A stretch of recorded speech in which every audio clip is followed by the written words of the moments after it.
میں تو حیرت میں ڈوب جاتا ہوں جب خواتین ہاتھوں میں پلے کارڈ اٹھائے میرا جسم میری مرضی کا نعرہ لیے میدان عمل میں کود پڑتی ہیں، اور پھر اس سے بڑے دکھ کی بات یہ ہے کہ ہمارا میڈیا ان کے پیچھے کسی نہ کسی انداز سے کھڑا ہو جاتا ہے اور ایک ماحول پیدا کیا جاتا ہے کہ اس کی زیادہ سے زیادہ تشہیر ہو۔ میرا معاشرہ، میرا دین، میری مشرقی روایات، میرا کلچر، میرا تمدن، میری تہذیب اس کی حمایت نہیں کرتا۔ میرا دین تو مجھے اس بات کا سبق دیتا ہے، میری بہن کو، میری بیٹی کو، میری ماں کو، میری بیوی کو میرا دین یہ سبق دیتا ہے کہ وَلَا تَضْرِبْنَ بِأَرْجُلِهِنَّ لِيُعْلَمَ مَا يُخْفِينَ مِنْ زِينَتِهِنَّ، کہ وہ اتنے زور سے قدم بھی نہ رکھیں کہ ان کے پاؤں میں پڑے ہوئے پازیب کی چھنکار غیر مرد کے کانوں تک پہنچے۔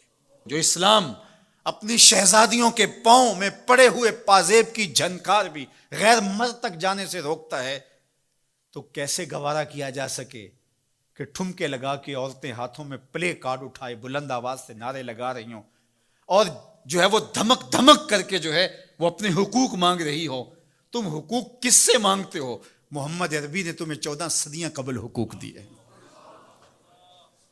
اور اگر تم اسلام کو نہیں مانتی اور اسلام کے ضابطوں سے انحراف کرتی ہو تو تمہیں میں ایک نقشہ ماضی کا دکھانا چاہتا ہوں کہ تمہارے وجود کو بھی گوارا نہیں کیا جاتا تھا۔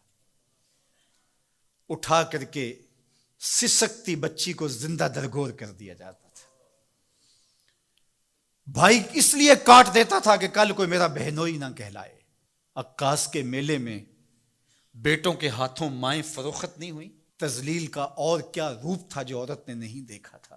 یہ تو اسلام کا فیض ہے کہ اسلام نے ماں کا روپ دیا، اسلام نے عورت کو بہن کا روپ دیا، عزتوں کی مسند پہ بٹھایا۔ بیٹیاں زندہ درگور ہو رہی تھی، میرے حضور نے کہا میری فاطمہ میرے جگر کا ٹکڑا ہے۔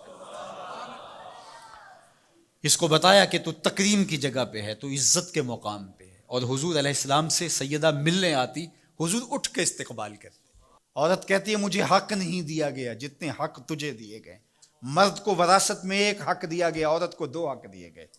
وہ باپ کی وراثت میں بھی حق لیتی ہے، شوہر کی وراثت میں بھی حق لیتی ہے، اس کو 2 حق دیے گئے۔ تو یہ تو عزت اسلام کی دی ہوئی ہے، یہ تو وقار اسلام کا دیا ہوا ہے۔ اسلام نے تجھے تکریم کی مسند پہ بٹھایا ہے، اسلام تمہیں عزت کے مقام پہ بٹھایا ہے، تو آوارہ ہو گئی، تو ہاتھ میں پلے کارڈ اٹھائے بازاروں میں گھومنے لگی، آوارگی کو اپنا حق سمجھنے لگی۔ یہ تو نقص تھا، یہ تو جاہلیت کے زمانے کی عورتوں کا مزاج تھا۔ تجھے تو یہ کہا گیا فَلَا تَخْضَعْنَ بِالْقَوْلِ فَيَطْمَعَ الَّذِي فِي قَلْبِهِ مَرَضٌ، کہا کہ جب دروازے پہ دستک ہو یا تو فون اٹھا لے، مجبوری ہو کسی غیر مرد سے تجھے بات کرنا، تو تجھے میرا دین کہتا ہے اپنی آواز میں لوچ نہ پیدا ہونے دینا، آواز کو تھوڑا سا کرخت کر دینا، دل کا کوئی روگی تیری آواز کی نرمی سے کوئی اور معنی نہ نکال لے۔ تو اتنی پاک اور پردے دار ہے کہ تیرے بارے میں خیال بھی پاک رہنے چاہیے۔ تجھے دیکھ کے مرد کو ادب سے نظریں جھکانے کا حکم دیا گیا ہے۔ نگاہیں نیچی کر لو، محمد کی شہزادی آ رہی ہے۔ نگاہیں نیچی کر لو، فاطمہ کی بیٹی آ رہی ہے۔ نگاہیں نیچی کر لو، عائشہ کی بیٹی آ رہی ہے۔ تو عزت کے مقام پہ بٹھائی گئی، تو کس نے تجھے آوارہ کر دیا؟ کس نے تجھے بدچلن کر دیا؟ چند ٹگوں پہ، چند ملکوں کے سرمائے پہ، اور چند آوارہ عورتوں کے کہنے پہ جو مغرب کی وظیفہ خور ہیں اور جو نہ نظریہ پاکستان کو مانتی ہیں اور نہ ہی نظریہ اسلام کو مانتی ہیں، ان کے کہنے پہ تو ان کے ساتھ جا کے کھڑی ہو گئی۔ پلٹا واپس، تیری راہیں تیرا دین دیکھ رہا ہے۔ یہ 4 دن کی زندگی ہے، یہ بکھر کے ٹوٹ جانے والی سانسیں ہیں۔ آجا، تیرا دین انتظار کر رہا ہے، تیری نسلیں تیرا انتظار کر رہی ہیں۔ بطول باش و پنہا شو ازیں اثر کہ در آغوش شبیر بگیری۔ اقبال نے کہا بہن بطول بن جا اور زمانے کی نگاہوں سے پوشیدہ ہو جا، پھر تیری آغوش میں بھی حسین کے جانشین پیدا ہوں گے۔